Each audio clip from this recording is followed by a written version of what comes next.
नमस्कार, बहुत बहुत स्वागत है आपका न्यूज़ 18 के डिजिटल प्लेटफॉर्म पर। मैं हूं आपके साथ ऋतु ज्ञानवानी। भारत पाकिस्तान के तनाव के बीच मोदी सरकार ने बड़ा फैसला लिया है। क्या है बड़ा फैसला? फैसला ये है कि सरकार ने सेना प्रमुख को विशेष शक्तियां देते हुए प्रादेशिक सेना को भारतीय बलों की सहायता करने को कहा है। सरकार का कहना है कि अगर जरूरत पड़ती है तो टेरिटोरियल आर्मी को बुलाया जाए। जी हाँ, क्या होती है टेरिटोरियल आर्मी, ये भी जानना बहुत जरूरी है। टेरिटोरियल आर्मी दरअसल भारत की एक अर्धसैनिक बल है, पार्ट टाइम वॉलेंटियर फोर्स, जो नियमित सेना रेगुलर आर्मी की सहायता करती है। ये उन नागरिकों के लिए है जो अपनी सामान्य नौकरियां या व्यवसाय के साथ साथ देश सेवा भी करना चाहते हैं। Territorial army part time force है जो केवल ज़रूरत के समय, जैसे युद्ध हुई, आपदा किसी तरह की आ गई, आंतरिक सुरक्षा जैसे कई स्थितियां हो सकती हैं जिसमें ये एक्टिव हो जाती है। इसमें भर्ती होने वाले व्यक्ति आम नागरिक होते हैं जो अपने प्रोफेशनल करियर के साथ साथ सैनिक के रूप में भी सेवा देते हैं। ये नियमित सेना का हिस्सा नहीं है, लेकिन उसे सहायता देने का कार्य करती है।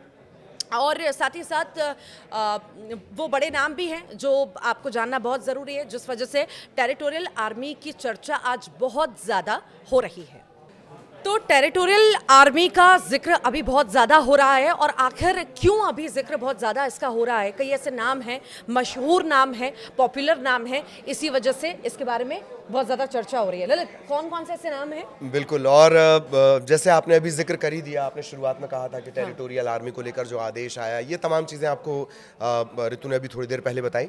लेकिन जिन नामों का वो जिक्र कर रही हैं, अब ये सवाल पूछे जा रहे हैं कि भाई ये जो बड़े नाम है, क्या वो जाएंगे बॉर्डर पे जाएंगे? जैसे अब MS धोनी है, वो लेफ्टिनेंट कर्नल, उनको रैंक मिली हुई है। 2015 में उनकी पैराशूट रेजिमेंट ट्रेनिंग हुई थी, हम लोगों ने बड़े वीडियो भी चलाए थे उसके। मोहम्मद सिराज हैं, वो तेलंगाना सरकार में DSP का पद उनके पास है। हरमनप्रीत कौर हैं, ये खिलाड़ी हैं, पंजाब में पुलिस उपाधीक्षक हैं, DSP हैं। इसके अलावा जो क्रिकेट के भगवान हैं सचिन तेंदुलकर, उन्हें भी ग्रुप कैप्टन की रैंक से सम्मानित किया गया था। जोगिंदर शर्मा हैं, कपिल देव रहे हैं। देखिए, अब ये नाम है, लेकिन टेरिटोरियल आर्मी का भी एक क्राइटेरिया होता है, जैसे अभी ऋतु ने बताया था डिटेल में। एक बहुत मैं आपको शॉर्ट में बता दूं कि अब उसकी एक एज है 18 से 42 साल तक की एज।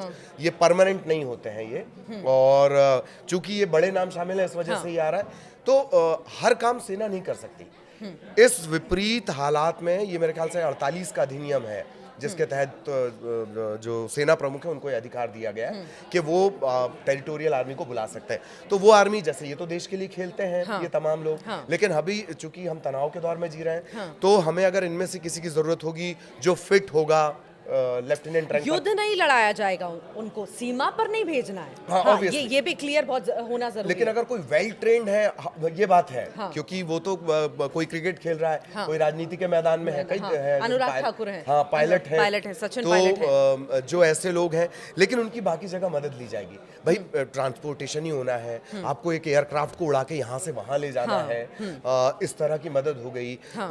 सिविल इलाके में किसी तरह की मदद हो गई, ये तो वो दिग्गज है। लेकिन मैं आपको बताऊं, जैसे मैं शुरुआत में मैंने कोशिश की कि भाई मैं NCC के थ्रू सेना में जाऊं, लेकिन वो मुझे मौका नहीं मिला।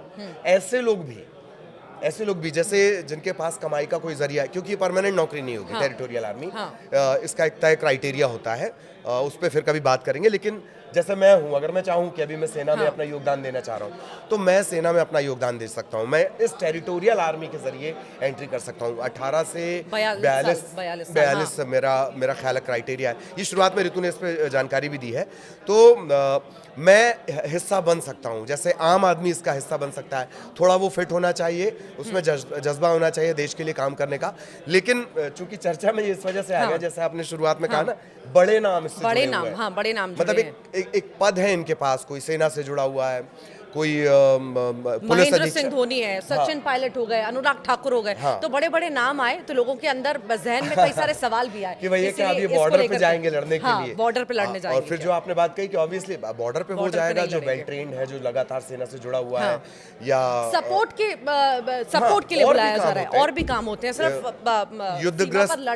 युद्धग्रस्त इलाकों में, या काइंड ऑफ वार, हम इसे वार नहीं कह रहे हैं, it's a kind of war या टेंस सिचुएशन में वो मदद करेंगे, सपोर्टिंग एज अ मदद करेंगे।